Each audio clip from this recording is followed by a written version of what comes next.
Cold অ্যামিলেশন এরকম তো হওয়া উচিত। রুব্রিকটা সম্পূর্ণ বলতে হবে। ও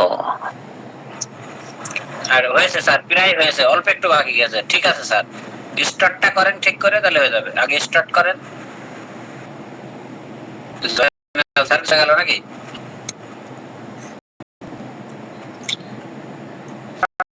আছে আছে স্যার, আছে তো। কথা শুনতে পাচ্ছেন?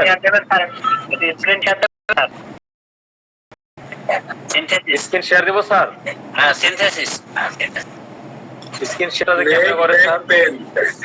Back pain, cervical reason, cold অ্যামিলেশন। এই তো হয়েছে, ঠিক আছে। ঠিক আছে স্যার, বুঝতে পেরেছি। পূর্ণভূমির লোক তো।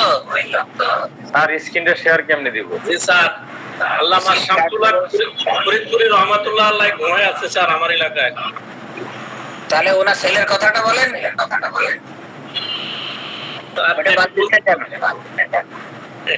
আর দেখা যাচ্ছে স্ক্রিন? দেখা যাচ্ছে।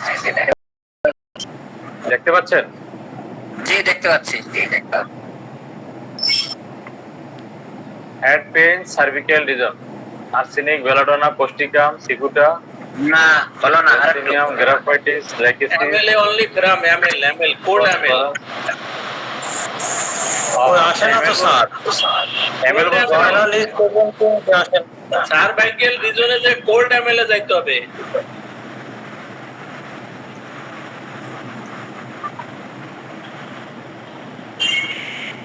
ওই যে কোল্ড এবার এমএলএ দান। স্যার ওই back pain, cervical region, sir demyelination. এবার ঠিক আছে। মেডিসিন কি আছে? প্যারামেটালিকাম। আজকে এক সিম্পটমে একজনের মেডিসিন দিয়েছি, এক সিম্পটমে।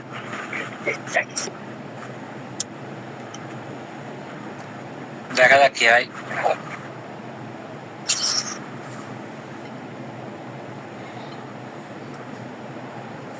আজকে একটা ফ্রোজেন শোল্ডারের রোগী এসেছিল। ফ্রোজেন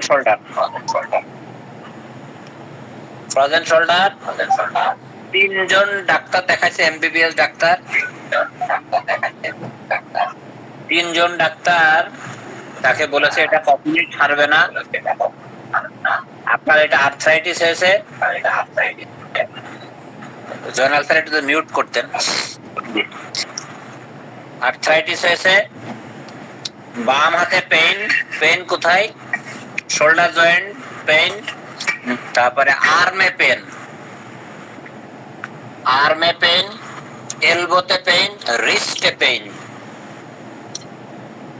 আচ্ছা, তারপরে ডাক্তার বলেছে যে আপনার এটা বাম হাতে আছে, এরপরে ডান হাতে যাবে। এই ডান হাতের পরে আপনার এই ব্যথাটা মাথায় যাবে, তারপরে আপনি স্ট্রোক করবেন, স্ট্রোক করে মারা যাবেন। এই কথাটাই বলেছে। আমি বললাম যে আপনাকে এই কথাটাই বলেছে ডাক্তার? বলছে হ্যাঁ, এই কথাটাই বলেছে। আমরা এই কথা একজন ডাক্তার বলতে পারে যে আপনি এইভাবে মৃত্যুর নীল নকশা আঁকাই দিয়েছে? তো আর আমি আপনাকে বলতেছি, আপনি ঠিক মতো ওষুধ খান আমার এখানে, ইনশাল্লাহ আপনার এরকম হবে না, আপনি সুস্থ হয়ে যাবেন আল্লাহ চাইলে। কি ঠিক বলছে কিনা স্যার? অফকোর্স। হ্যাঁ। এইবার তার রোগীলিপি শুরু করলাম। রোগীলিপি করতে আমার 1 ঘন্টা লাগছে। অবশ্য রোগীলিপি আবার রেপার্টাইজেশন করা লাগেনি, খুব সহজ হয়ে গিয়েছে। রোগী 50% সিমটম বলেছে আর 50% আমি বলে দিয়েছি। সে যে একটা বলে আমি আর একটা বলে দেই, ঠিক আছে? রোগী লাস্টে গেল, তার হচ্ছে ওই পেন এরকম, ব্যথা কমে বাড়ে, স্যাক দিলে বা ইত্যাদি, এসব কোনো ব্যাপার না এগুলো। তবে তার জিভটা হচ্ছে সাদা খসখসে মোটা। আচ্ছা, তারপরে হচ্ছে আমি বললাম পায়খানা কেমন হয়? বলছে ভালো হয়। আজকে পায়খানা কি হয়েছে বর্ণনা দেন। তো বর্ণনা যখন দিতে গেল তখন দেখা যায় পায়খানার ভালো হয় না। আপনার পেশাবে জ্বালা পোড়া আছে? বলছে না। আমি বললাম আজকের পেশাবের বর্ণনা দেন। দিল, বলছে পেশাব করে আসার পরে আমার পেশাবে প্রচুর গন্ধ হয়। ওকে, তারপরে বললাম তাহলে পায়খানা করে আসার পর কি হয়? সেটাও দুর্গন্ধযুক্ত, প্রচুর গন্ধ। ঘাম হয়? বলছে না, ঘাম হয় না। মানে ঘাম হয় আগে হতো, এখন ফ্যানের নিচে বসে কাজ করে, উনি একজন গভর্নমেন্ট অফিসার, তেমন একটা এখন আর ঘাম হয় না, ঘামের গন্ধ নেই। বুঝেন স্যার, ঘামের গন্ধ নেই। এবার আসল জায়গায় আসলাম, মাইন্ড। বললাম যে আপনার রাগ কেমন? আমার মাইন্ডের ক্ষেত্রে আসলে প্রথম কোশ্চেন থাকে এটা, যদি দুইজন থাকে, রোগী আর রোগীর অ্যাটেন্ডেন্ট থাকে, তাহলে অ্যাটেন্ডেন্টকে আমি বলি এই ব্যক্তিটার রাগ কেমন। অ্যাটেন্ডেন্টের কাছ থেকে নিলে কিন্তু আপনার সব থেকে ভালো ইয়ে পাওয়া যায়, রেসপন্সটা পাওয়া যায়। নিজের ক্ষেত্রে তো সেটা বলে বলছেন তার কাছ থেকে নেওয়া হয়। অথবা মাইন্ডটা অবজার্ভ করার জন্য অনেক সময় আমি বলি আপনার তো ওনার হাজবেন্ড বা ওয়াইফ যাই হোক, ওনার একটা গুণের কথা বলেন তো, যে গুণের কারণে আপনার এই দাম্পত্য জীবন মুগ্ধ করেছে। হাসে বা ইত্যাদি বলে। বললাম যে এইবার রাগ করবেন না, চিকিৎসার স্বার্থে আমি আপনাকে জিজ্ঞাসা করছি ওনার একটা দোষের কথা বলেন তো, যার কারণে আপনি বিরক্ত। বলে তখন দেখেন দুইটা কিন্তু, এই দুইটা সিমটম কিন্তু খুব ইম্পর্টেন্ট সিমটম। যদি কোনো গুণের কথা বলে ওইটাও খুবই ইম্পর্টেন্ট সিমটম, কারণ ওইটা অবজারভেটরি সিমটম এবং অ্যাটেন্ডেন্টের কাছ থেকে নেওয়া।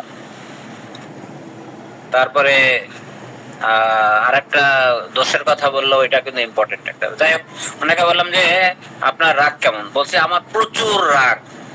আমার কিভাবে বুঝলেন? প্রমাণ দেন। বলছে যে আমার রাগ হলে দ্রুত রাগ হয়ে যায়, রাগ সাধারণত আমার মানে ভায়োলেন্ট হয়ে যায়।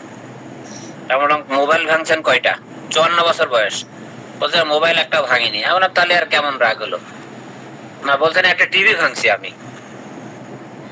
ঠিক আছে, টিভি কি জন্য ভাঙছেন? ওই টিভি নিয়ে গন্ডগোল হয়েছিল তাই কি একটা ইত্যাদি। আমি বললাম তাহলে তো সেটা রাগ এরকম হলো না। তো তখন আমি এইটা আরো কনফার্ম করার জন্য বললাম যে আচ্ছা আপনি, আমরা তিনজন আছি এখানে, এই তিনজনের ভিতরে মনে করেন আমাদের তিনজনের ভিতরে গন্ডগোল হয়েছে, আপনি কি আমাকে ক্ষমা করে দিতে পারবেন? আমি কিন্তু একটা মেডিসিনের দিকে মুভ করতেছি, আপনারা কি খেয়াল করছেন? বলেন তো কোন মেডিসিনে মুভ করতেছি? হলো না। আরেকটা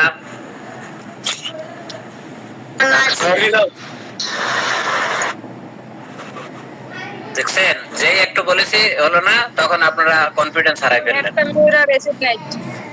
হ্যাঁ, তো অ্যাসিড নাইট্রিকে তো যাচ্ছি তো। অনলাইন একটা মেয়র, অনলাইন একটা মেয়র, একটা মেয়র নাইট্রিক অ্যাসিড।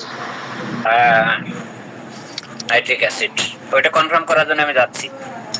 যাই হোক, তারপরে আমি আমি বললাম যে আপনার রাগারে গেলে মাফ করে দিতে পারেন? বলছে যে না। ওনার তো প্রমাণ দেন।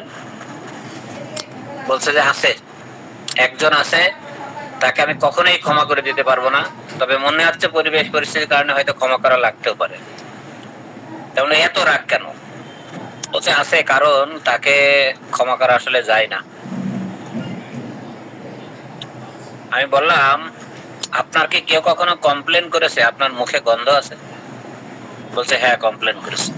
ওষুধ কনফার্ম, নাইট্রিক অ্যাসিড 0.2 চলবে। ঠিক আছে, মেডিসিন।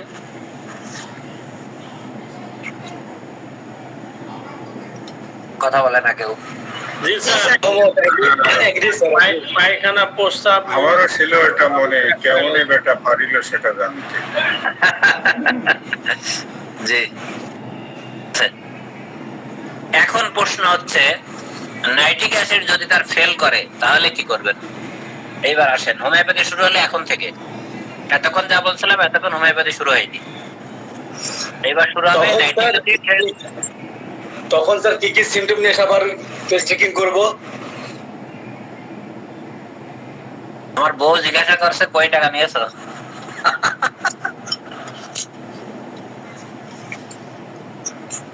আচ্ছা যাই হোক। তো জি তারপরে বলেন কামরুল স্যার, এবার মনে করেন নাইট্রিক অ্যাসিড ফেল করলো, তখন কি করতে হবে? এই জায়গায় কিন্তু হোমিওপ্যাথি শুরু, এ কথা প্রায় বলি।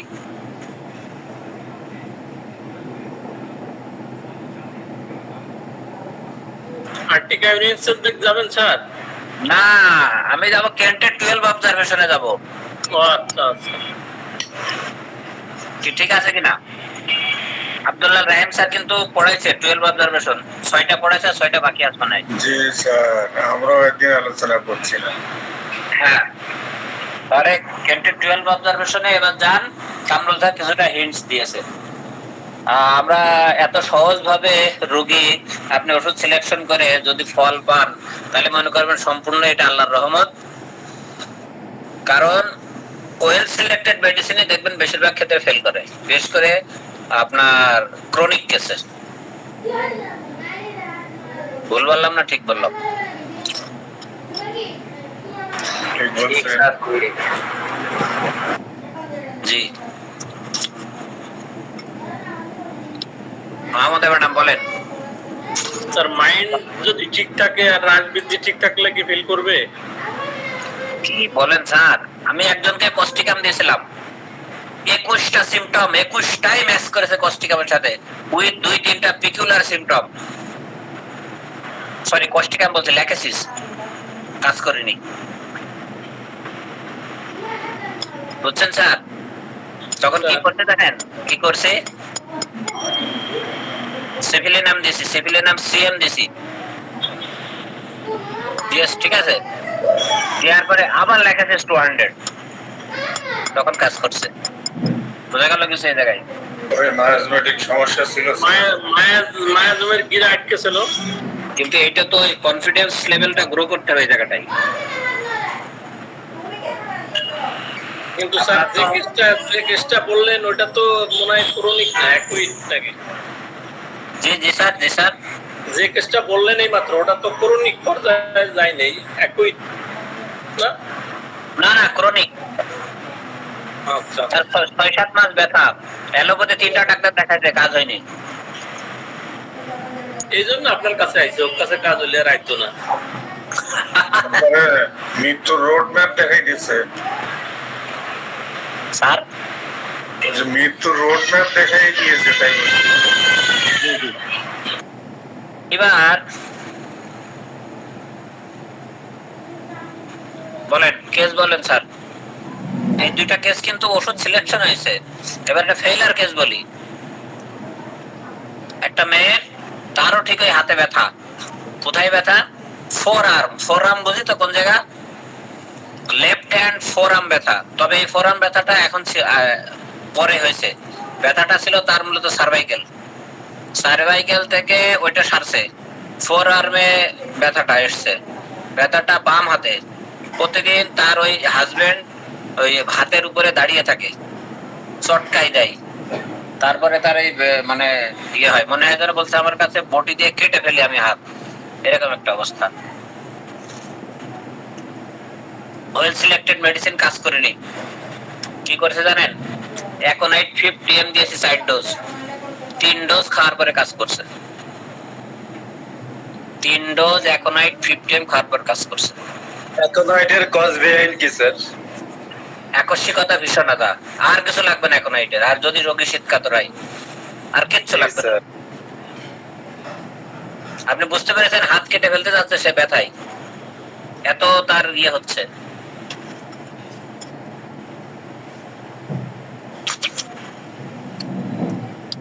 বলেন স্যার, কাজ হয়েছে। তবে আজকে তার মেডিসিন চেঞ্জ করে দিয়েছি।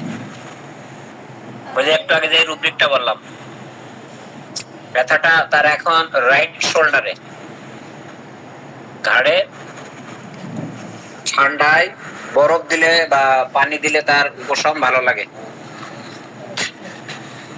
সেরাম 200 দিয়েছি। সব তো খুলে বলে দিলাম, আর তো গোপন কিছুই থাকলো না। আর আপনারা শুধু শুনে নিয়ে চলে যাচ্ছেন, কেউ কিছু বলেন না। জ্ঞান হলো বিতরণের জন্য, আটকে রাখার জিনিস নয়। ভালো যত বিতরণ করবেন তত তার বৃদ্ধি হবে। জ্ঞান আর গুলি না স্যার? জি। গলি।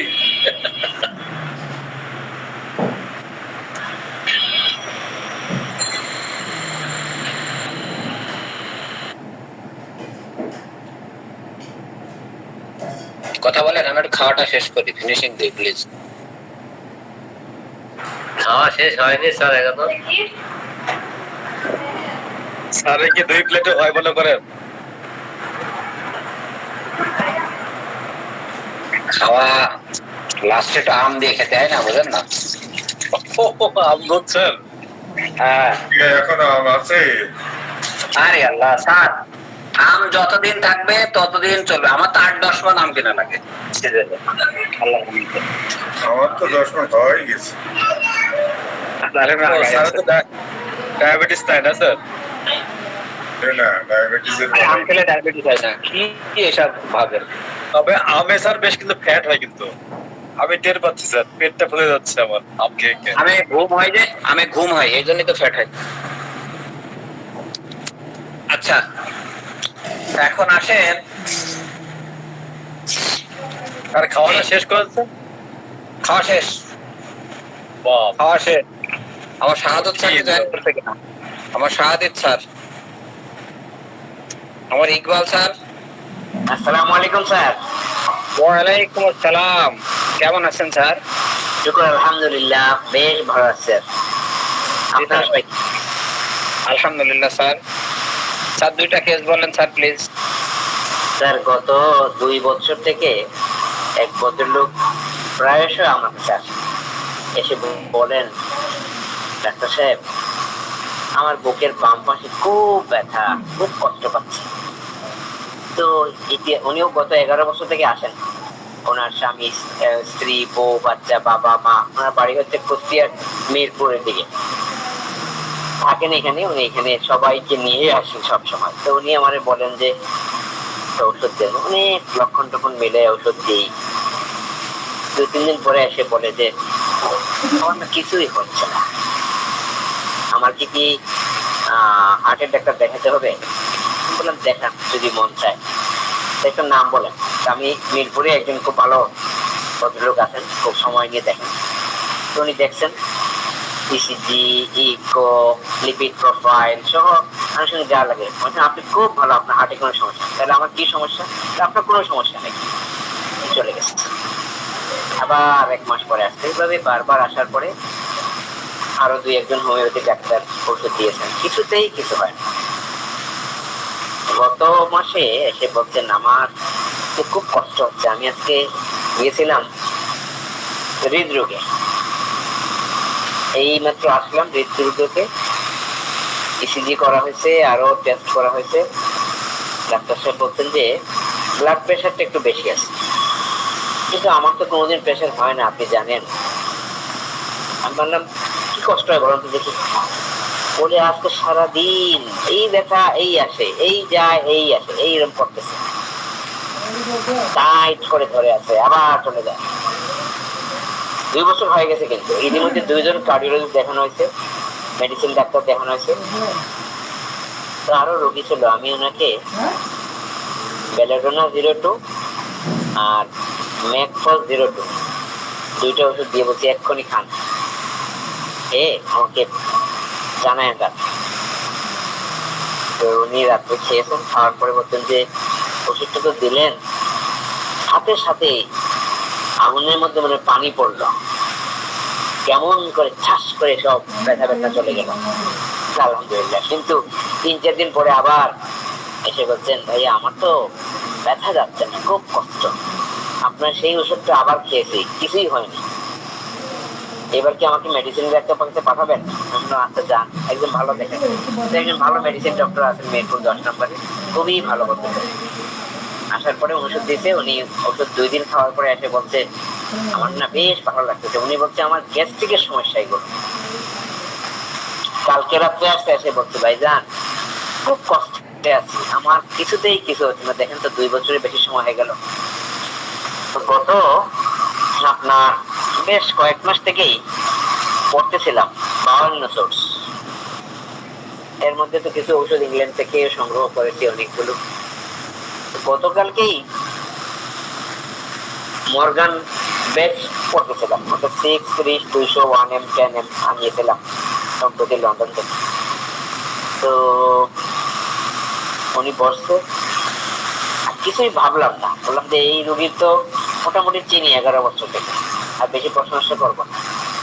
বললাম একটা বোতলে ফাইটাম ঢাললাম, বললাম সকালে খালি পেটে 7 দিন খাবেন, আর এটা এখন 20টা ঝাঁকি দিয়ে 1 ডাক নাকাবেন 4 আউন্সের বোতলের মধ্যে। কালকে যায় এই ঘন্টা 2 আগে ফোন দিছে, আজকে সারাদিন গার্মেন্টে ছিল। বললো যে ভাইজান সারাদিন কালকে রাত থেকে যে ব্যথা গেছে আর আসে না। মর্গানে বলছে একটা বড় লক্ষণ হলো কি, মর্গানের মেন্টাল সিমটমের মধ্যে একটা বড় জিনিস বলা হচ্ছে কনজেশন। কিনোট বলা হচ্ছে মর্গান গ্রুপে কন্টেইন করে হচ্ছে কনজেশন, সেই লিভারে হোক কনজেশন, লাংয়ে কনজেশন, হার্টে কনজেশন, বডির যে কোনো জায়গায়। এটা একটা ডোজ দিয়ে অপেক্ষা করতে হবে। যদি আপনি নিশ্চিত হন এর প্যাথোজেনিক ক্লিনিক পিকচার যদি আপনার কাছে ক্লিয়ার হয়, তো আপনি সেটা যদি মাথা ব্যথার কনজেটিভ মনে করেন, শরীরে কোনো জায়গায়, সেটা দাঁতেও হইতে পারে, মুখে হইতে পারে, চোখে হইতে পারে, মেন্টালি হইতে পারে, ডাইজেস্টিভ সিস্টেমের মধ্যে হইতে পারে, রেসপিরেটরির মধ্যে, যে কোনো জায়গায় হোক। আমার বললো আমি কি 2 বছর তো সকালে খেয়ে যাবো? আমি বলছি হ্যাঁ। কখন? একেবারে খালি পেটে খাবেন, পানিতে মিশে। এই হলো স্যার গতকালকে রাত্রে যে ওষুধ দিলাম তার এই অবস্থা। মর্গান বেচ 201 ডোজ দিয়ে অপেক্ষা করতে হবে অনেক। কারণ ওষুধগুলো, কারণ এই নিশ্চয়ই আপনারা সবাই এখানে যারা উপস্থিত আছেন এই বইটা সবাই পড়েন, জুলিয়ানস ম্যাথমেটিকা অফ নোসোস উইথ রেপার্টরি। এই বইটা কিন্তু স্যার আসলেই আমার কাছে খুব হেল্পফুল মনে হয়। আমি এখানে ওনার অনেক সহযোগিতা নেই, এখানে এই সমস্ত ওষুধের উপরে অনেক ডিটেল উইথ ক্লিনিক্যাল ব্যবস্থাপনা দেওয়া আছে জুলিয়ানের বই। আর ওই বইটাও খুব ভালো, যেটা আসলে এটা ফিজিওলজিক্যাল ম্যাথমেটিকা, তো এটা পার্টের, এটাও খুব ভালো। কিন্তু এটাতেও অনেক উপকার পাওয়া যায় পড়লে। তো স্যার এই ওষুধটা একটা দিলাম, ওটাতে খুব ভালো হলো। আরো কি বলবো কোনো রোগী?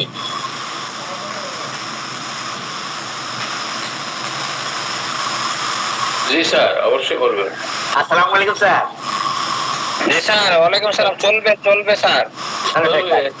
জি আচ্ছা স্যার, এই গত আপনাদের বলছি আমি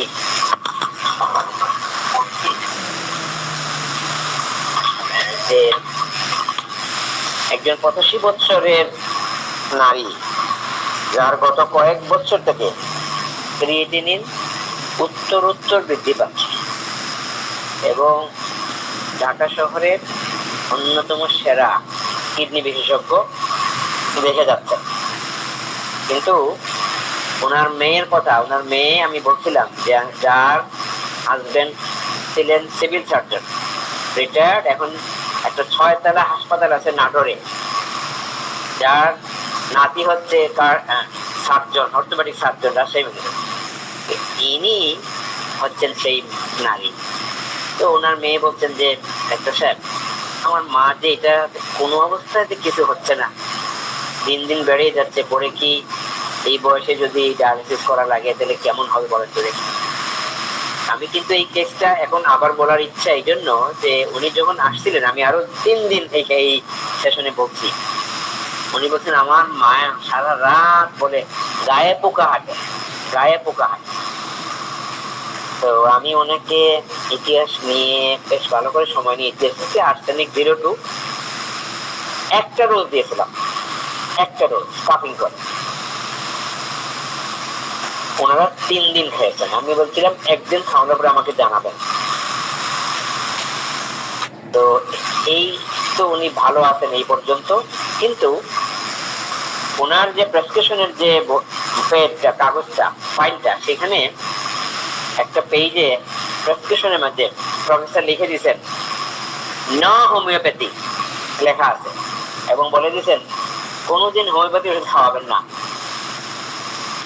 তো আমি বললাম, আপা আপনারা তো পুরো মডার্ন মেডিসিনের ফ্যামিলি, আপনার হাজবেন্ড একজন অবসরপ্রাপ্ত, সম্প্রতি অবসরপ্রাপ্ত, ওনারা একটু মনে করছেন না? বলে না, ওরা বলছে যেখানে আমার শাশুড়ি ভালো সেখানে নিয়ে যাও, সেটা অ্যালোপ্যাথি হোমিওপ্যাথির বিষয় না। কিন্তু এই যে উনি আমার দেখাচ্ছে আবার যে উনি লিখে দিচ্ছেন, আমি স্যার যে কাজটা করলাম, ওনাকে এলসিরাম দিলাম। আমি বললাম, আপু আধা কাপ পানিতে 10 ফোঁটা দিবেন এবং শুধু এক টাইম খাওয়াবেন। এভাবে খাওয়াই দেন। কতদিন খাওয়াবো? আমি খাওয়ান না, আপনারা তো বছরের পর বছর খাওয়াচ্ছেন ঔষধ, কোনো উন্নতি হচ্ছে না। আল্লাহ কি রহমত, 3.9 থেকে নেমে এখন 1 মাস পরে তারা নিজেরাই বাসায় আনছেন, আরো করছেন 2.5 আসছে এবং উনি অনেক ভালো আছেন। তারপরে ইতিমধ্যে উনি ছেলের বাসায় চলে গেছেন, ছেলে আর একজন রোগী হয়ে গেছেন। এখন ছেলের আবার 2 মেয়ে MBBS ডক্টর হননি, তারা হওয়ার পথে ইন্টার্নি। তারা বলছে, আচ্ছা নানির যে এইভাবে কমে আসলো, হোমিওপ্যাথিতে কি কমে এগুলো আসলে কিভাবে কমে যাচ্ছে? তো আমি দেখছি আমাদের কয়েকজন হোমিওপ্যাথিক চিকিৎসক তিনি 3 বার দিচ্ছেন, কিন্তু আমি এটাকে দেখলাম একবারই দিচ্ছি।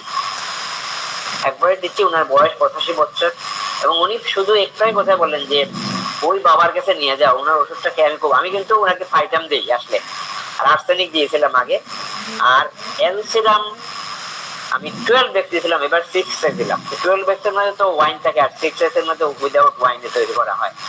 যাই হোক, এই রোগীটা, এবং এটা কিভাবে সাহসটা পাইলাম, আরো একজন কিডনি রোগী আসছিলেন আমার একেবারে প্রতিবেশী, ওনার ছিল, তবে হ্যাঁ আমি একটা কাজ করেছিলাম, ওনার জিএফআরও করেছিলাম। বলছিলাম যে কিডনির ফাংশনটাও দেখা দরকার, শুধুমাত্র ক্রিয়েটিনিন বৃদ্ধি হলো আর আমরা জিএফআর জানলাম না কেন, অনেকে দেখি জিএফআরটা করেন না, কিডনির ফাংশনটা আমার জানা দরকার। দুই জিনিস। তো এখানে ওনার দেখলাম যে ফাংশনটা বেশ ভালো অবস্থানে আছে, এই জন্য হয়তো এই 2টা রোগীরই একই অবস্থা। আজকেও সন্ধ্যার সময় একটা রোগী আসছেন, সে বলছে, ডাক্তার সাহেব কয়েকটা বছর থেকে বঙ্গবন্ধু মেডিকেল, কর্মীটুলা সহ বিভিন্ন জায়গায় দেখাচ্ছে, কিছু হচ্ছে না। এখন তো আমার দিন প্রায়, কি করব, খাওয়া যাবে কেমন? হ্যাঁ খাওয়া যাবে। তো আমরা আসলে যদি এই যে সেশন গুলো হয়, আমি একটু অনুরোধ করবো যদি কারো সুবিধা হয়, আমি কিন্তু খুব কেয়ারফুলি ওষুধ ব্যবহার করি, খুবই কেয়ারফুলি। 1 ডোজ দিয়ে, এই যে কালকে দিলাম না একজনকে একটা ডোজ, আমি অপেক্ষা করবো 2 সপ্তাহ 3 সপ্তাহ পর্যন্ত ধৈর্য সহকারে। এই জুলিয়ানের বইটা আমি পড়তে গিয়ে যদিও অনেক আগে লিখছেন, তারপরে আপনারা জানেন যে আমরা যখন এই যে ওষুধগুলো যখন 1910-1920 মধ্যে আবিষ্কার হয়, নোসোর্স যে ওষুধগুলা প্রতিটা অনেক আগে তৈরি হয়েছে, কিন্তু আমরা ব্যবহার করতেছি এখন জানার সুযোগ করতে এই সময় সেশনের। তাহলে স্যার এই 2টা রোগী, 3টা রোগীর কথা বললাম, 2টা কিডনি রোগীর কথা বললাম, আর এই রোগীর বাম পাশে ব্যথা আজকে 2 বছর থেকে অ্যালোপ্যাথিতে সবই করানো হচ্ছে, কিন্তু কিছুতেই কিছু হচ্ছে না।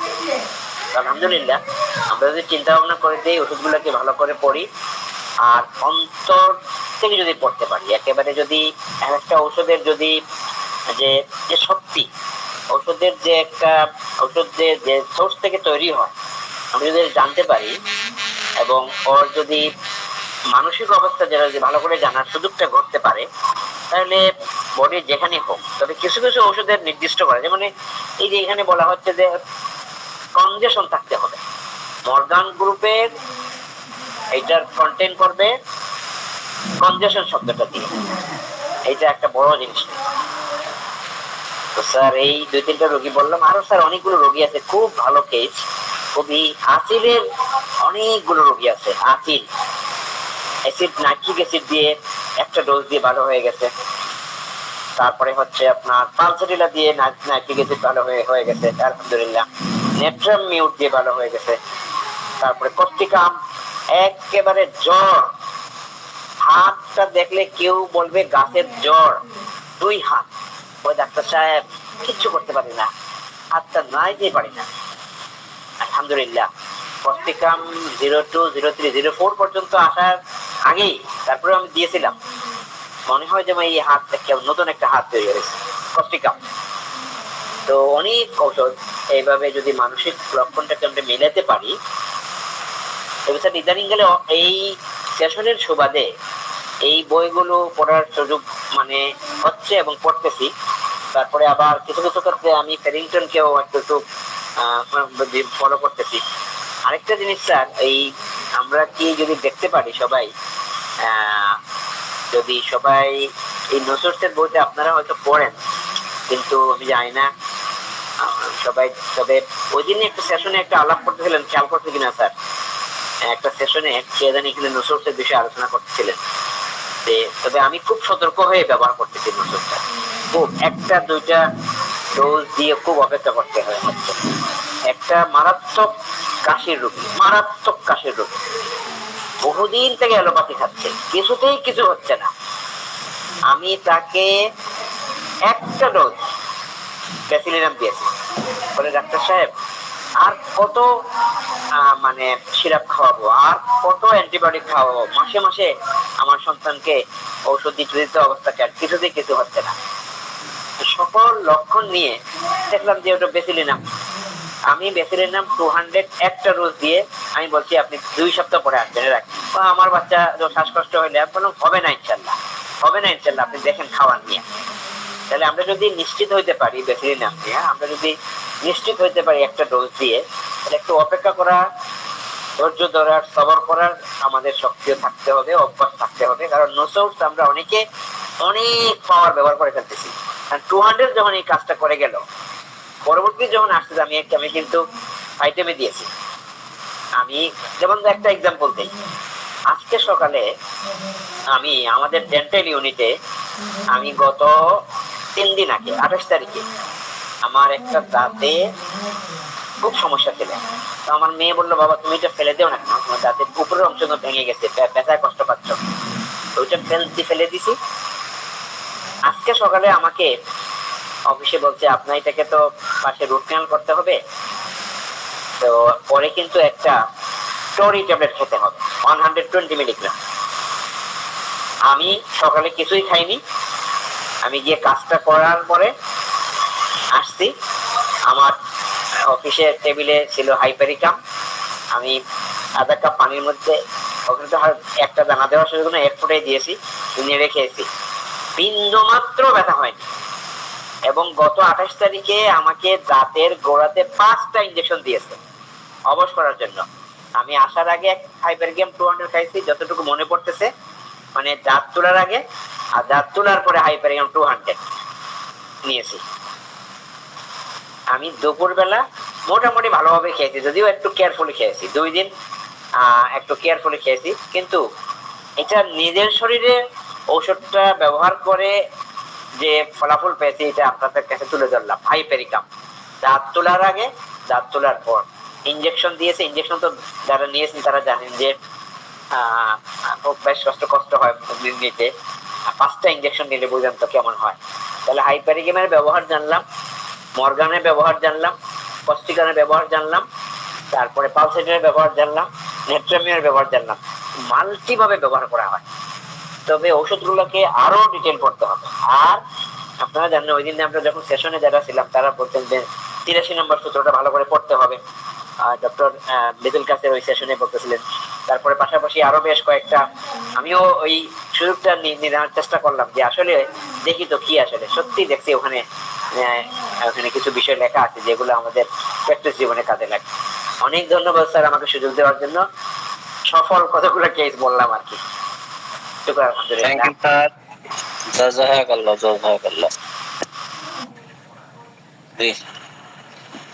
আমরা হেরিং এর নাম শুনেছি এবং আজীবন শুনছি হেরিং এর আরোগ্য নীতি, আমরা জানি সবাই। তো হেরিং এর আরোগ্য নীতি হচ্ছে 3টা, প্রথম সূত্র, দ্বিতীয় সূত্র, তৃতীয় সূত্র। বলা হচ্ছে যে উপরের দিক থেকে নিচের দিকে ক্রিয়া প্রকাশ, প্রথম সূত্র। ভেতরের দিক থেকে বাইরের দিকে ক্রিয়া, রোগ লক্ষণ ঠিক যে ধারায় আত্মপ্রকাশ করতেছে ঠিক তাদের বিপরীত দ্বারাই তিরোহিত হওয়ার মাধ্যমে ক্রিয়া প্রকাশ। এই তিনটা সূত্র আমরা একটু ব্যাখ্যায় যাই, তাহলে সহজ হবে। প্রথম সূত্রে বলা হচ্ছে রোগারোগ্যের গতি দেহের অভ্যন্তর এবং কেন্দ্রস্থল থেকে বাইরের দিকে, অর্থাৎ রোগীর মানসিক ও অনুভূতির স্তর ও জীবনী শক্তি থেকে বাহ্যিক অঙ্গ যেমন ত্বকের দিকে ধাবিত হয়। কালকে শাহাদত স্যার যেমন বলছিলেন স্কিন ইরাপশন তৈরি করা। হোমিওপ্যাথিক ওষুধ যখন রোগীর দেহে প্রবেশ করে এভাবে ক্রিয়া প্রকাশ করে, তখন রোগীর আভ্যন্তরিক রোগ যন্ত্রণা দূর হতে দেখা যায়। এরপরে রোগীর বহিরাঙ্গের তথা ত্বকের বিভিন্ন রোগের আরোগ্য ঘটতে থাকে। উদাহরণ হিসেবে বলা যায়, এভাবে ওষুধের ক্রিয়া প্রকাশিত হলে প্রাথমিক পর্যায়ে রোগীর বক্ষ স্পন্দন, বুক ধড়ফড়ানি, মাথা ঘোরা, মাথা ব্যথা, অন্ত্রশূল, অন্তর্দাহ, শীতার্ততা, স্নায়বিক দৌর্বল্য, বুক জ্বালা ইত্যাদি আভ্যন্তরিক গোলযোগ বা রোগ অবসানের পর ক্রমশ ত্বকের উপরিভাগের বিভিন্ন ধরনের চর্মরোগ, আঁচিল, অর্বুদ, নখের পচন দ্বারা মাথার চুল ওঠা, টিউমার ইত্যাদি দূর হয়।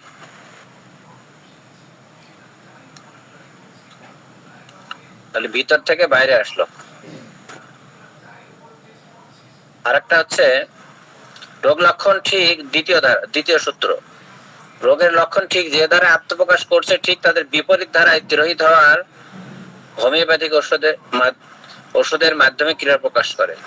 হোমিওপ্যাথিক ওষুধের ক্রিয়া প্রকাশের এই ক্ষেত্রে কোন রোগীর দেহের একাধিক লক্ষণের প্রকাশ ঘটে।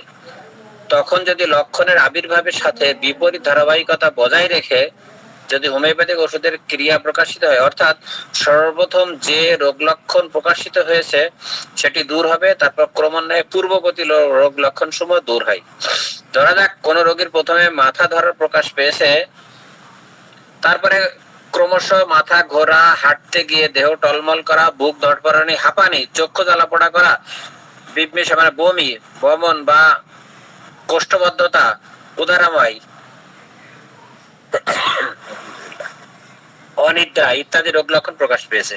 এসব ক্ষেত্রে হোমিওপ্যাথিক ঔষধাদি যদি অনুকূল ভাবে ক্রিয়া প্রকাশ করে, তাহলে সর্বপ্রথমে রোগীর শেষ রোগ লক্ষণটি দূর হবে এবং তারপরে ইতপূর্বে কালানুক্রমিক ভাবে যেসব রোগ লক্ষণ প্রকাশিত হয়েছে তার বিপরীত ক্রমে, অর্থাৎ শেষেরটি সবার আগে এবং সর্বপ্রথমটি সবার শেষে দূর হবে। অর্থাৎ সবচেয়ে আগে রোগীর অনিদ্রা উপশম হবে এবং তারপর ধীরে ধীরে যথাক্রমে রোগীর উদারাময়, কোষ্ঠবদ্ধতা, বমন বা কাঠবমি, বিমৃষা, চক্ষু জ্বালাপোড়া, হাঁপানি, বুক ধড়ফড়ানি, হাঁটতে গিয়ে দেহ টলমল করা, সর্বশেষ মাথা ঘোরা সমস্যা দূরে রোগী সম্পূর্ণ আরোগ্য লাভ করবে। This was second law. Third law of Hering. রোগারোগ্যের গতি দেহের উপরের অংশ থেকে নিচের অংশের দিকে, অর্থাৎ রোগীর ঘাড়ের ব্যথা আগে দূরীভূত হয় এবং তারপর ধারাবাহিকভাবে পায়ের আঙ্গুল বা গোড়ালির সন্ধি ব্যথা দূরীভূত হয়। হোমিওপ্যাথিক ওষুধে এই ধরনের ক্রিয়ার ওষুধ দেহে প্রবেশ করার পর তা দেহের উচ্চ স্তর তথা মন বা মানসিক অবস্থা থেকে ক্রিয়া শুরু করে ধীরে ধীরে নিম্ন স্তরের দিকে অগ্রসর হয়ে রোগীর রোগারোগ্য প্রদান করে।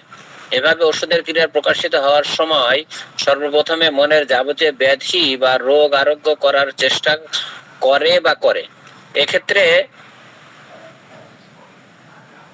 অস্থিরতা, উদ্বেগ, মৃত্যু ভয়, বিমর্ষ ভাব, নৈরাশ্য, অশ্রুপাত, দীর্ঘ শ্বাস ত্যাগ, বিরক্তি, ক্রোধ, প্রতিশোধ পরায়ণতা, হিংসা, কামতুর অবস্থা, প্রণয়, উচ্ছ্বাস, আত্মহত্যা প্রবণতা, দুশ্চিন্তা ইত্যাদি বিষয়ক রোগ থেকে হ্রাস পায় বা নিবৃত্তি হয়।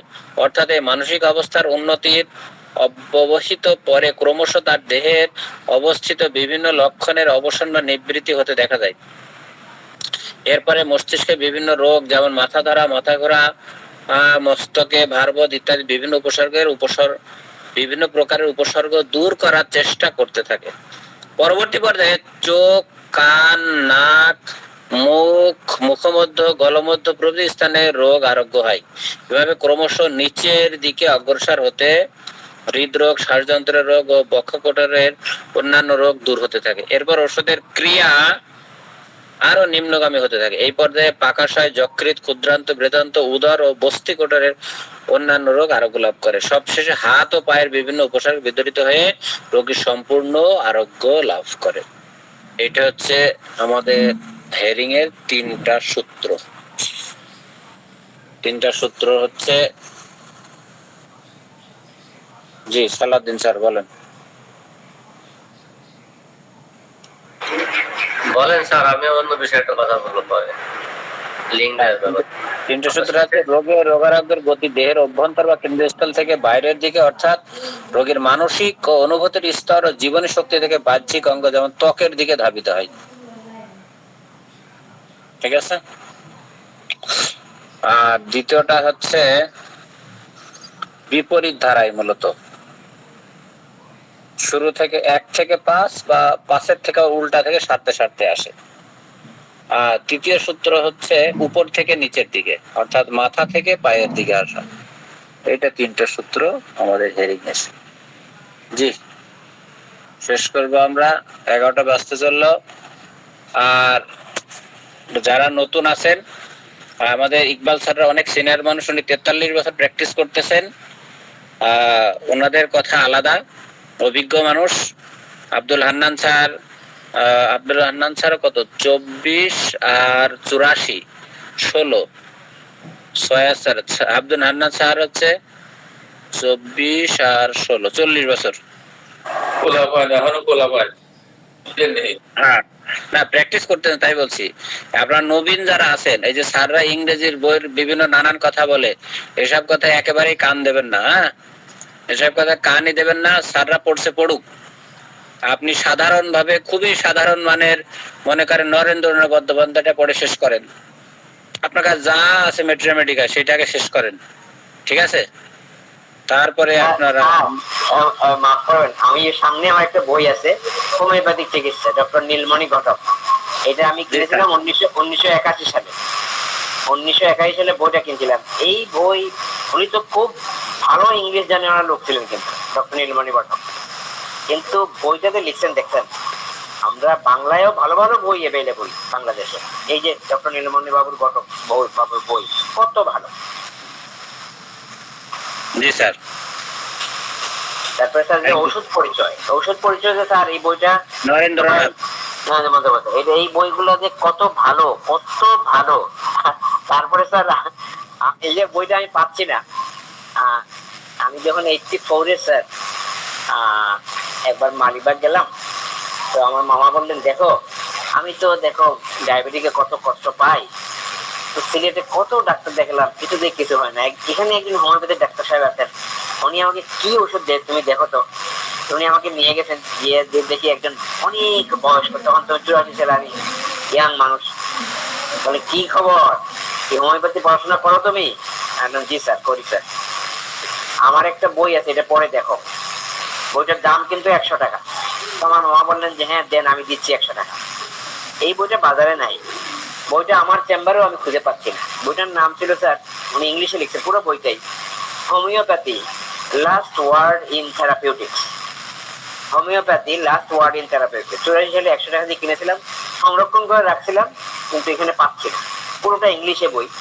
এই বইতে উনি অনেক রোগ সম্পর্কে অনেক কিছু একটা বই লিখছেন। ফাইনালি বলছেন, তুমি আমাকে পরে বলবা তোমার মামাকে আমি কি ওষুধ দিলাম। পরে আমার মামাকে আমি বললাম, আপনাকে তো উনি মেডোরিনাম দিছে, এবং উনি আমার বললেন আমি মেডোরিনাম খেয়ে বাংলাদেশে ভালো হয়েছে। পরে উনি আমেরিকা চলে গেছে। তারপরে এখানে যারা ওষুধ আসেন, যারা, আমি আপনাদের আরো বলবো যে স্যার যে বললেন বাংলা বই, কিন্তু যে চিররোগের প্রকৃতি স্যার, এই যে কত ভালো বই স্যার, চিররোগের প্রকৃতি ও প্রতিকার, কত ভালো বই। ক্রনিক মায়োজম সমীক্ষা প্রতিকার, কত ভালো বাংলা বই। হোমিওপ্যাথিক ওষুধের শক্তি ও মাত্রা, কত ভালো। 50 শতাংশের শক্তি, তার সহজ ব্যবহার, কত ভালো স্যার। হোমিওপ্যাথিক চিকিৎসায় 45 বছর, কত ভালো স্যার। পড়ছেন না স্যার? ভালো ভালো বাংলা বই আছে, কিন্তু আরো আছে ভালো বাংলা বই, আমার কাছে ইতিমধ্যে নাই, বাসায় আছে।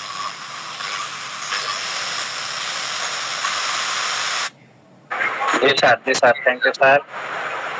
বই একটা পড়লেই হলো, তবে নতুনদের জন্য বাংলা পড়লে অনেক ভালো হয়। তবে স্যার, আমি এই দীর্ঘ সময়ে আপনাকে I would like to special thanks doctor Joardar স্যারকে। উনি বলছিলেন আজকে থেকে 4 বছর আগে, আমরা যারা উপস্থিত থাকবো এই সমস্ত সেশনে, তারা পর্যায়ক্রমে রোগী দেখা, রোগীর লক্ষণ সংগ্রহ করা, এবং সত্যিকার একজন ভালো হোমিওপ্যাথি হিসেবে আমরা গড়ে উঠবো। আমি এত বছর 43 বছর করার পরেও এই 4 বছরকে আমি যেভাবে মূল্যায়ন করি, আগের 38 বছর একসাথে মিলালে এই 4 বছরের সাথে মিলে না। এই যে স্যার কালকে যে দিলাম যে স্যার ওষুধটা মর্গান, এই লোকটাকে অনেক ভাবছি স্যার, গত 2 দিন আমি উনি আসার আগেও মানে লক্ষণ, উনি তো কালকে আসেন আবার, কিন্তু আমি গত পরশু দিনে চিন্তা করছি যে এটাকে ভালো করে দেখিত, ভালো করে পড়িত।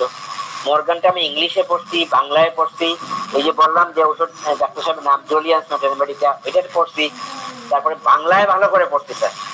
বাংলায় যতগুলো ওষুধ আমরা, আপনি তো আরেকদিন বলছেন এখানে সেশনে, যারা এই রেয়ার ওষুধ বলি আমরা, এটা ভাইরাসে দেখলাম 100 বছর আগে, প্রায় 100 বছর আগে, কিন্তু আমরা ব্যবহার করতে জানি না বলে এই অবস্থা।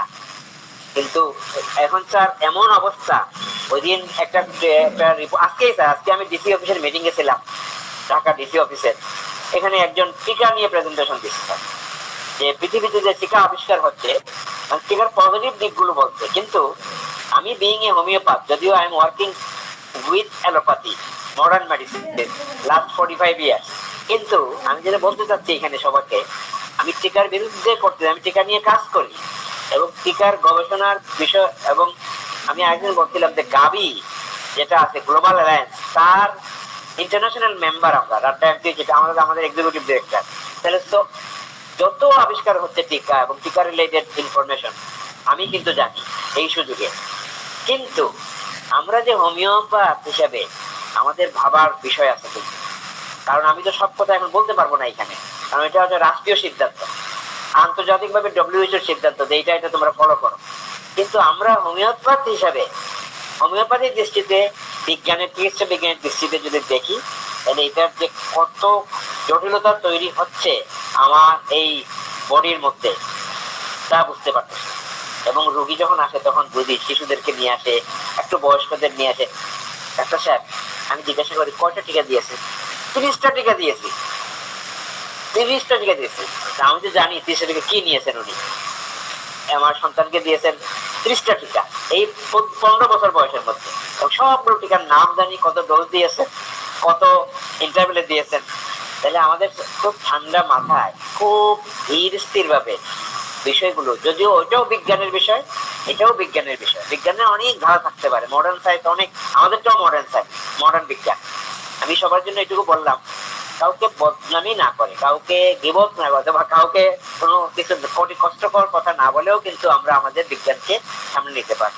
ধন্যবাদ স্যার। জি স্যার, আপনাকে অসংখ্য অসংখ্য ধন্যবাদ। আব্দুল হান্নান শাহ স্যার আছেন স্যার? জি বলেন। তো স্যার আগামীকাল সকালে ডাক্তার আলমগীর কবির স্যার ক্লাস নেবেন, রাজটক্স নিয়ে আলোচনা করবেন। তো আপনি যে দায়িত্ব আমাকে দিয়েছিলেন লিঙ্ক দেওয়ার, সে দায়িত্ব আপনাকে অর্পণ করতে চাচ্ছি, যদি গ্রহণ করেন তাহলে কৃতজ্ঞ থাকবো স্যার। আমি চাচ্ছি আগামীকাল সকাল থেকে আপনি নিয়মিত লিঙ্ক দিবেন স্যার, প্লিজ স্যার। হ্যাঁ ঠিক আছে, আপনি তো যথেষ্টই মানে আমাদের গ্রুপে, আপনার গ্রুপ আমার গ্রুপ, সকলের প্রিয় গ্রুপকে আপনি সক্রিয় রেখেছেন, এজন্য তো শুক্রিয়া কিংবা ধন্যবাদ জানানোর ভাষা নেই।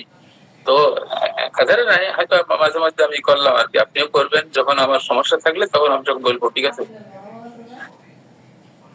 জি স্যার, নির্দ্বিধায় বলবেন স্যার, নির্দ্বিধায় বলবেন, আমি নিঃসংকোচে দায়িত্ব পালন করার চেষ্টা করবো স্যার। সকলেই সক্রিয় থাকবো ইনশাআল্লাহ। জি, আলমগীর কবিরের রাষ্ট্রক্স, তাই না? জি স্যার, জি।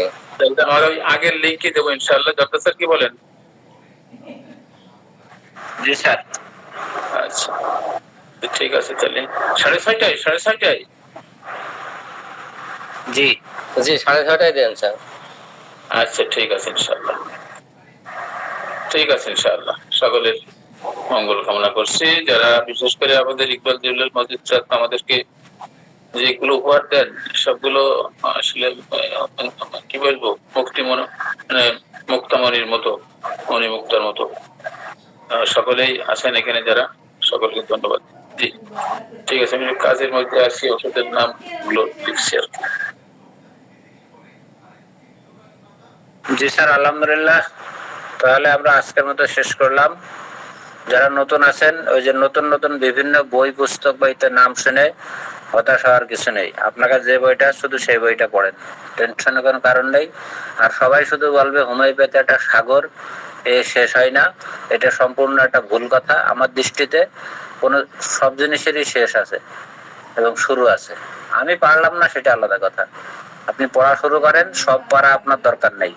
শতকরা 50টা রোগী যদি জি জি শতকরা 50টা রোগী যেদিন ভালো করতে পারবেন, আপনি প্রথম শ্রেণীর ডাক্তার। শতকরা 40টা পারলে দ্বিতীয় শ্রেণীর ডাক্তার, মানে ভালো ডাক্তার, তা ভালো ডাক্তারের ভিতরে। আর আপনি যদি শতকরা 20 জনও ভালো করতে পারেন, তবু আপনার চেম্বারে লাইন থাকবে। থ্যাংক ইউ ভেরি মাচ, সবাইকে ধন্যবাদ। জাযাকাল্লাহ খাইর। জাযাকাল্লাহ। এই সরে সালাউদ্দিন ভাই, আপনার কাছে একজন ফোন দেওয়ার কথা। কই ফোন দেয়নি তো স্যার? ফোন দেয়নি? পুরো ফ্যামিলি সহ যাবে আপনার কাছে। ওকে, ও আচ্ছা ঠিক আছে স্যার, আসো।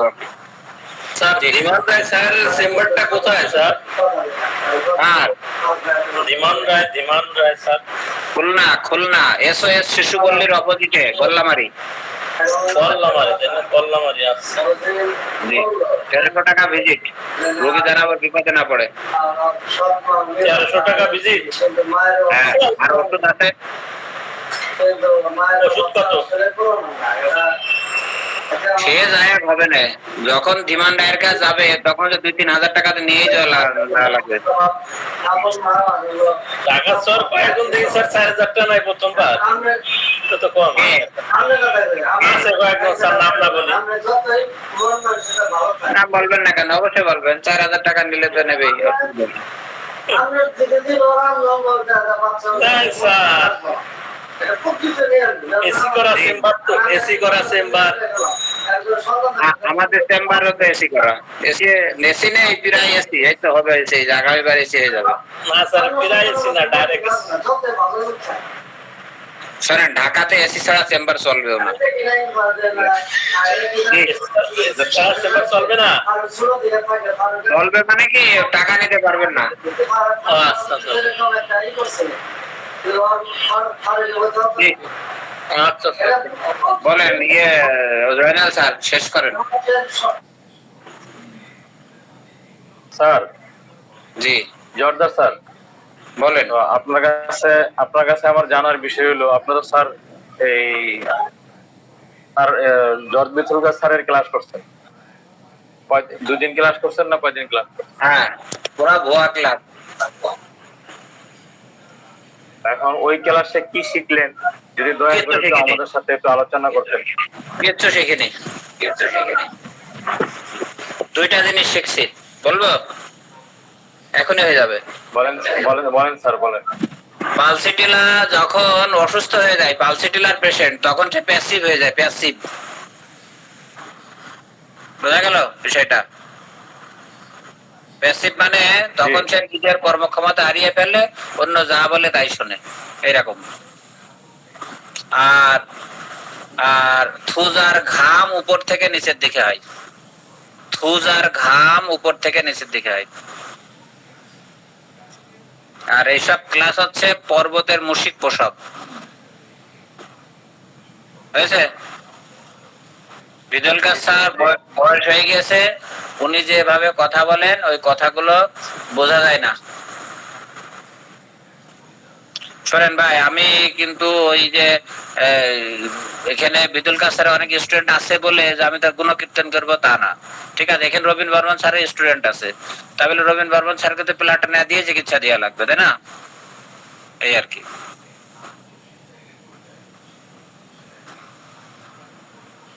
যাই হোক, জি স্যার, থ্যাংক ইউ। হ্যাঁ, আপনি সমালোচনা গ্রহণ করার মতো যোগ্যতা থাকতে হবে। আপনি আমাকে মন্দ বলতেই পারেন, হ্যাঁ। এখানে এমন স্পিকারও আছে আমাকে গালিগালাজ করছে, তারা এখনো কিন্তু এখানে ক্লাসই নিচ্ছে। ক্লাস করছে না, ক্লাস নিচ্ছে অলরেডি। এটা কোনো ব্যাপার না। ঠিক আছে স্যার, ভালো ভালো বলতে যেমন যেমন সেদিন যে বিষয়টা নিয়ে আমার একজনের সাথে গ্রুপে হয়েছিল, বৎসা হয়েছিল, হতে পারে, অসুবিধা কিছু না। সেটা হচ্ছে ওই যে ধীমান স্যার, হইতেই পারে স্যার, কারোর সাথে কারো যে মতের মিলবে এটা নিয়ে নাও মিলতে পারে, এটা ঠিকই আছে। যেমন এটা ধীমান স্যার লিখছিল যে ওই যে লাইকোপোডিয়াম M10M এগুলো আপনার হচ্ছে ফাইটাম, হ্যাঁ, উনি ফাইটাম ওইভাবে লেখেন। আমি বলছি যে ওনার নিকট যারা, তাদের কাছে বলছি যে স্যার এইভাবে লেখার অর্গাননের কোনো নীতি নেই, বিধান নেই, হোমিওপ্যাথিতে বিধান নেই। আপনি ফাইটামকে ফাইটামি লিখবেন, স্যাকলাক লিখবেন, অমুক্ত আরএস লিখবেন, যা ইচ্ছা তাই লিখবেন, কিন্তু অন্য ওষুধের নাম দিয়ে ফাইটাম লিখতে পারবেন না। লিখতে পারবেন না কেন? যদি প্রশ্ন হয় তাহলে বলবো ওই প্রেসক্রিপশনটা যখন আমি দেখবো বা আরেকজন দেখবে, তাহলে আমি ধরেই নেব আমি পোটেন্সি দিকে অত খেয়াল করবো না। আচ্ছা, আমি নাই খেয়াল করলাম, দোকানে নিয়ে গেলেন, দোকানে নিয়ে সে পোটেন্সি খেয়াল করবে না, সে বলবে লাইকোপোডিয়াম। লাইকোপোডিয়াম কত দিয়েছে? লাইকোপোডিয়াম দিয়েছে যে মনে করেন যে ইয়ে ওই একটা চিহ্ন দিয়েছে 2x বা বা দেখা যাচ্ছে যে এই ধরনের, যেটা বোঝা যাচ্ছে না, তখন বলবে এটা তো বোঝা যাচ্ছে না। তা তখন সে রোগী বলবে আচ্ছা ঠিক আছে, তোমাদের কাছে কত আছে? বলছে 200 আর 1m আছে। তো বলছে তাহলে তাহলে পাওয়ার কোনটা বেশি? 1m এর পাওয়ার, তাহলে 1m দাও। আমি কি বোঝাতে পারলাম বিষয়টা? এই জন্য জি স্যার, ওষুধের নাম দিয়ে ফাইটাম দেওয়া যাবে না, সে যেই লিখুক না কেন। ঠিক বলছেন, ঠিক এখানকার বলছেন। মহসিন ওষুধের স্যার নামটা বললো, ফাইটাম আমি কেন তার দিবে? বিরোধিতা করবো। মহসিন স্যার বলে, সিরাজ স্যার বললাম বিরোধিতা করবো, কারণ আমার সাথে মতের মিল না হতে পারে কোনো কোনো বিষয়ে, কিন্তু অন্য বিষয়ে তো মিল থাকবে, এটা কোনো ব্যাপার না। ঠিক আছে স্যার? সহমত স্যার, এবং এটাই এটাই হয় স্যার, এটাই হতে পারে। হ্যাঁ হ্যাঁ, যেমন কামরুল স্যারের সাথে আমার শত্রুতা আছে, তার অর্থ তার এই না যে তুমি আমার বন্ধু না। কারেক্ট। জি জিন্তাজ স্যার বলেন, রাত হয়ে গেছে। হ্যাঁ স্যার, আমি এই আপনার কথা সুরে সুর মিলিয়ে দিচ্ছিলাম আর কি। বলছিলাম যে তো এটাই যে আমরা বই থেকে হোক, বিভিন্ন পুস্তক থেকে হোক, বিভিন্ন টিচার শিক্ষকদের কাছ থেকে হোক, আমি একটা অভিজ্ঞতা সঞ্চয় করলাম। সেই অভিজ্ঞতাটাকে আমার মতো করে বাস্তবায়িত করব, এটাই আমি বলতে চাইছিলাম বারবার। সবাইকেই আমি এই কথাই বলি। আপনি যেরকম বলছিলেন যে হ্যাঁ থাকতে পারে সবার শিষ্য সবার গুরু, এবার যে ওই আমার বাপ যা করেছে আমি তাই করব, এটা হলো গোরামি। আমাকে তাই করতে হবে। আমার বাপ তো আমার মাকে বিয়ে করেছে, আমি তো পারবো না, এগুলো তো ভাবতে হবে নাকি স্যার? জি স্যার, জি স্যার। ফাইনাল কথা যদি বলি, জি স্যার আপনি শেষ করেন।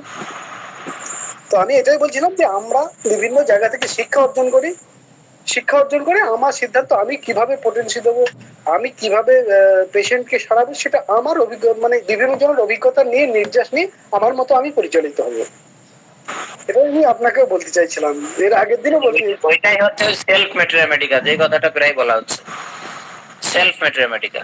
আর শেষ কথা যদি বলি, আমার যেটা অবজারভেশন, আমার ক্ষুদ্র জ্ঞান, আমি খুবই কম বুঝি, যেহেতু আমার এটা সেকেন্ড প্রফেশন, সেই হিসাবে। আর যারা ফার্স্ট প্রফেশন হিসাবে হোমিওপ্যাথি নিয়েছে তাদেরকে আমি স্যালুট জানাই, কারণ তারা হচ্ছে হোমিও মুক্তিযোদ্ধা। হ্যাঁ, এটা চারটেখানি কথা না, ফার্স্ট প্রফেশন হিসেবে হোমিওপ্যাথি না, অনেক কঠিন কাজ, মানে তারা সাহসী নিঃসন্দেহে, এবং তারা ভালো ডাক্তার। তো আমার যে অবজারভেশন যেটা, যে হোমিওপ্যাথির ভিতরে যত আমরা সায়েন্স খুঁজতে যাব তত হোমিওপ্যাথির ক্ষতি হবে।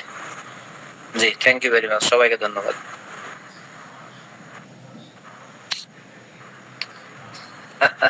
আমার শেষের কথাটা দরকার হলে একদিন ব্যাখ্যা করা যাবে অনেক লম্বা করে। এটাই স্যার, আল্লাহকে যেমন মানে সম্পর্কে প্রশ্ন করলে যেমন মানে বিভ্রান্ত হয়ে যাবে, হোমিওপ্যাথির পাওয়ার সায়েন্স এসব এরকম ব্যাপার স্যার। জি ধন্যবাদ সবাইকে, আসসালামু আলাইকুম ওয়া রাহমাতুল্লাহ, আল্লাহ হাফেজ। তবে গবেষণা করার জন্য, অন্যদের সাথে তর্ক করার জন্য সায়েন্স দরকার। হ্যাঁ, এইবার ঠিক আছে স্যার, এইবার ঠিক আছে। হোমিওপ্যাথি গবেষণার জন্য সায়েন্স দরকার, প্রমাণ করার দরকার নেই। জি স্যার। আচ্ছা, তো কালকে আগামীকাল সবাই একটা করে কেস নিয়ে আসবেন, ফেইলার কেস। আগামীকাল বৃহস্পতিবার এটা আলোচনা হবে ইনশাআল্লাহ। ক্লিয়ার? সাকসেস কেস না। সাকসেস কেস হচ্ছে খিদে পেটে আপনার সুস্বাদু খাবার, আর আনসাকসেস কেস ভরা পেটে করলা খাওয়া। হ্যাঁ, তো এই জন্য আনসাকসেস কেস হচ্ছে ইয়ে করতে হবে, আমাদের শেয়ার করতে হবে। আগামীকাল সবাই একটা করে আনসাকসেস কেস। Okay sir? এবার আর কেউ কথা বলছে না। জি sir, good night. Good night sir. কালকে তো গাড়িতে থাকবো, এই জন্য বলতে পারতেছি না। জি, আল্লাহ হাফেজ, আসসালামু আলাইকুম।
ক্লাস শেষ পাপা পাপা ক্লাস শেষ আরে এটা তো পানি দিতে হবে মানে সবাই মনে করতেছে পানি তো শেষ পাচ্ছে না পানি মনে একটু বলবে এই সাতটা কোনো দিনে পানি খায় না কে পানি